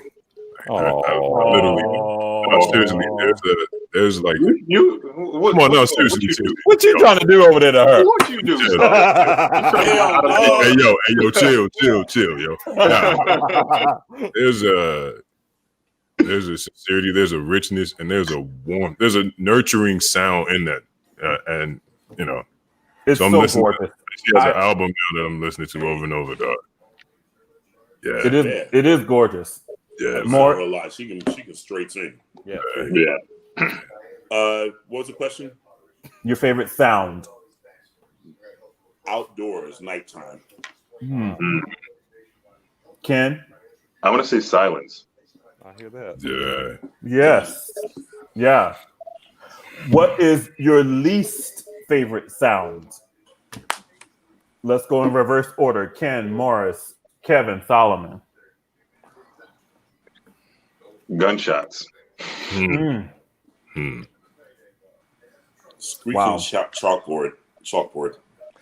I hate that sound too. Oh my god, I can't. It just makes my skin crawl. I would say for me, too much silence. I'm a city kid, so I need to hear something. I need to, too quiet sometimes. It's like, nah, what's going on? Oh, look at that. Oh. Okay. What is your favorite curse word? And you can say the word Kevin, Ken, Morris, Solomon. Shit. I don't know. The fuck is my favorite word. I was thinking. Fuck. Ass fuck. I usually say bitch ass. Or I will say that because Dr. Carter at Morgan, he didn't curse. Like he would say the syllable, the sounds of it. But I'll say BS, like yo, BS, yo. Yeah. But bitch ass. Okay. What profession other than your own would you like to attempt? Let's go Morris, Kevin, Ken, Solomon.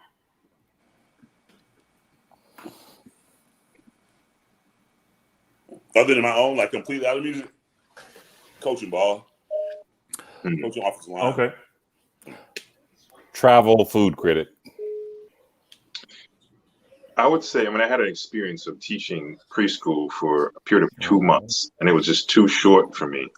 So I would probably say teaching preschool. I talked about designing earlier. I think I wanted to be a competitive fighter at one, so I think I actually want to train again. Either that or something like, yeah. Okay.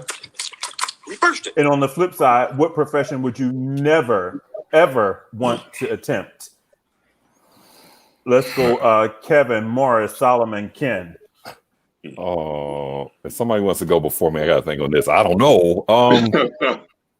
Something I don't want to do. I don't know. Be the trash man? I don't know.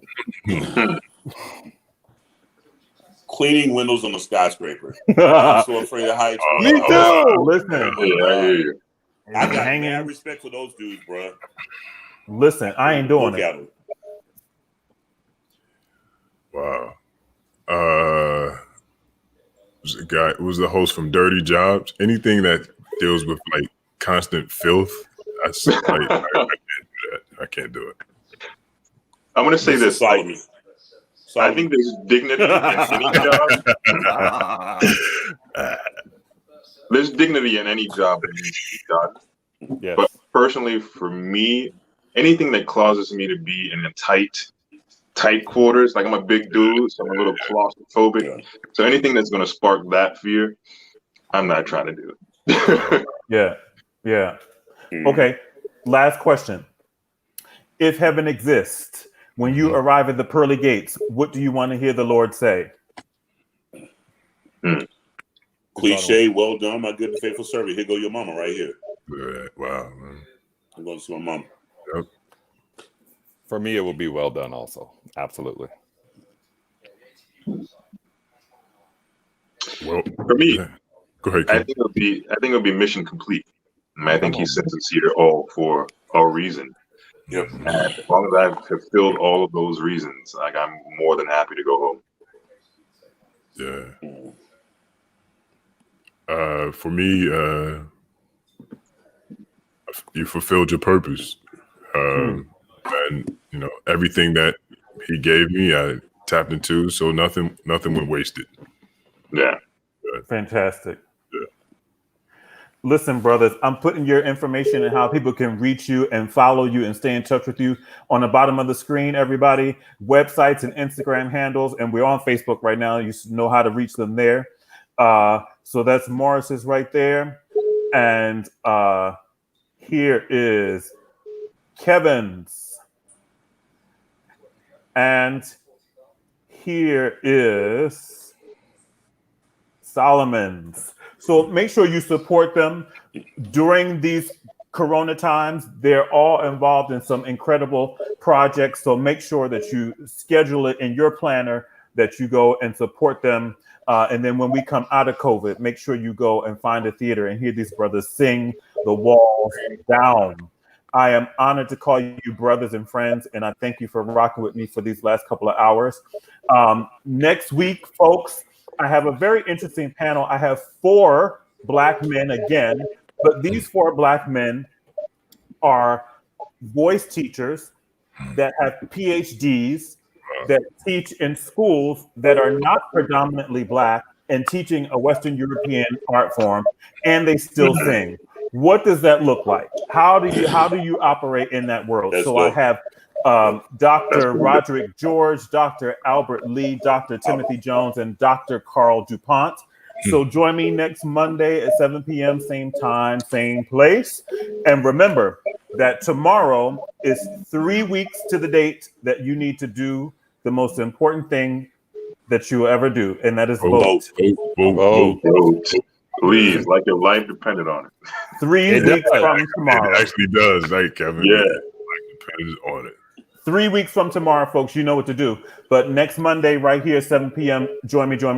Thank you, fellas. Don't sign off until we get off the air. I got something to tell y'all. But thanks, everybody. Thanks for rocking with us. Ciao, Ciao. Bye, guys. Bye-bye. Peace.